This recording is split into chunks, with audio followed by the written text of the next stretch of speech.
This is the OnePlus 6T McLaren, one of the most powerful smartphones you can buy, even if not as expensive as limited editions usually are. This is the Pixel 3 XL, Google's most expensive offering and the company's showcase of an ideal Android experience.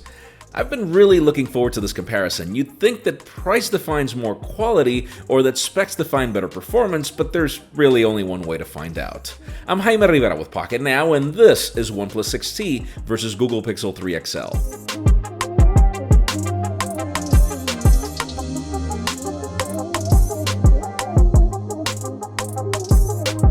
The OnePlus 6T took the world by storm last year, particularly the United States, because this is definitely the best dollar for spec device you could buy. And then the Google Pixel 3 XL sadly only won the ugliest notch contest, but there's also a reason why most of us tech YouTubers rely on this phone a lot.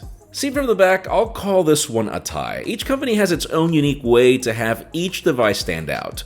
They're both made of glass and aluminum, they both play around with matte finishes of glass depending on your variant, and they are both large phones that bring heft in the hand. The Pixel 3 XL is actually half a millimeter taller, 2 millimeters wider, half a millimeter thicker, and 1 gram heavier. In the spec race, the tie is actually broken. Both run on the same Qualcomm Snapdragon 845 processor and have no expandable storage, but then the similarities end there. The 6T McLaren sports a crazy 10 gigs of RAM, with the basic 6T starting at 6 gigabytes. The Pixel, well, all variants are stuck at 4 gigs. The McLaren brings 256 gigs of storage, with the base model starting at 128, while the Pixel starts at just 64.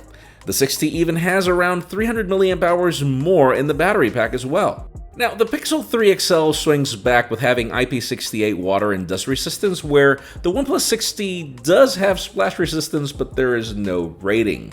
The 3 XL also doesn't just bring wireless charging, but includes the Pixel Stand experience if you want an extra sort of Google Home. And now, even if it does support fast charging through USB-C, it doesn't even come close to how fast the 6T tops up through warp charging.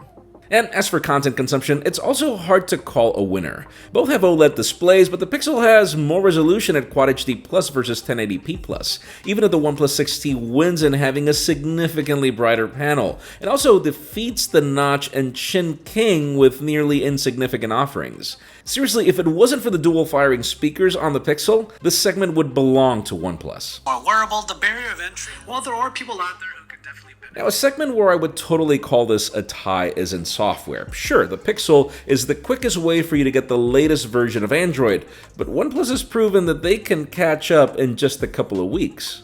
Now, the approach to Android is different though. The Pixel launcher is actually less stock Android than Oxygen OS, and as such, its animations make the experience feel slower than on the 6T.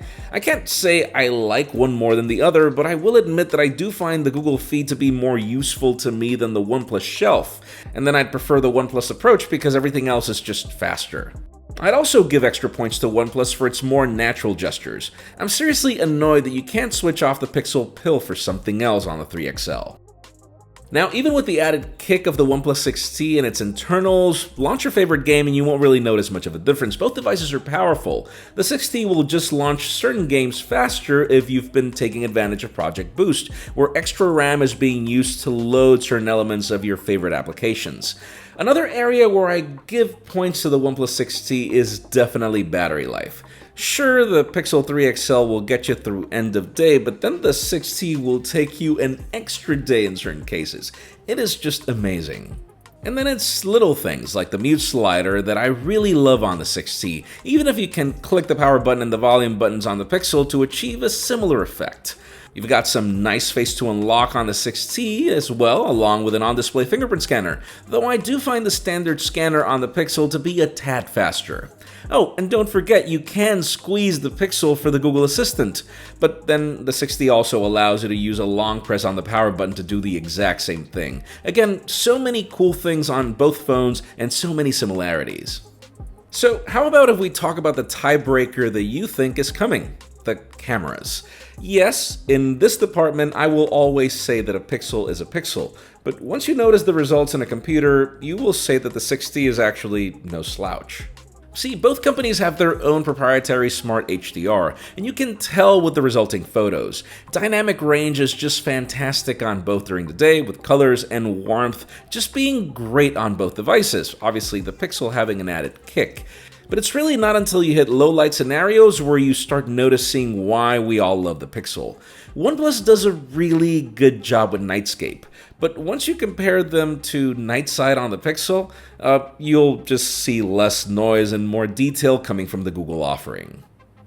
Now, an interesting thing is that I thought that all the computational photography on the Pixel would have it defeat the 6T in portrait photos, but that depends on your taste. The 6T has the advantage of a wider field of view in these, and even if the Pixel has more epic results, I find the 6T to be more natural.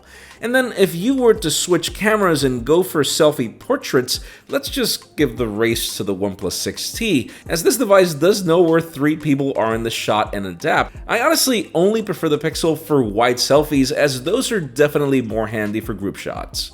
And as for video, I'm happy to report that the software updates have improved audio on the Pixel 3 XL. Match this with great stabilization and you finally have a good video camera. Though notice how the OnePlus 6T is just as good. Even in the case of selfie video, both devices have the same crop, similar stabilization, and really the only spot where the Pixel wins is in dynamic range in some minor scenarios. To conclude, you guys know that I have to call out a winner, but notice how difficult this comparison was. Sure, the Pixel 3 XL is made by Google, and it should be the showcase as the best Android experience out there, but once you use the OnePlus 6T, notice how both devices are not that different. I can't even say that you have the advantages of Google Fi on the Pixel anymore, because the OnePlus 6T is now just as capable. In a nutshell, both devices are great phones. In my personal opinion, I'd call the OnePlus 6T more visually pleasing and powerful, but then I'd call the Pixel 3 XL a tad more convenient in some perks like free full resolution storage and Google Photos. The only spot left really is the price tag, and this is where even the OnePlus 6T McLaren wins. If you were even to buy the standard OnePlus 6T, I feel you're getting more bang for your buck here than on the Pixel 3 XL. So if it were my money, this would be my pick. But then again, if your smartphone is your only camera, that's where things get tough. That's where I feel that the extra cash would make the Google Pixel 3 XL worth it. What about you? Let us know what you would do in the comments down below, and while you're at it, make sure you follow us on social media, subscribe to both our channels, English and Spanish, for more videos like this one. You can follow me on Twitter, Jaime_Rivera, on Instagram at Jaime Rivera. Please give this video a thumbs up if you like what you saw. I'm Jaime Rivera. Thanks so much for watching. We'll see you on the next one.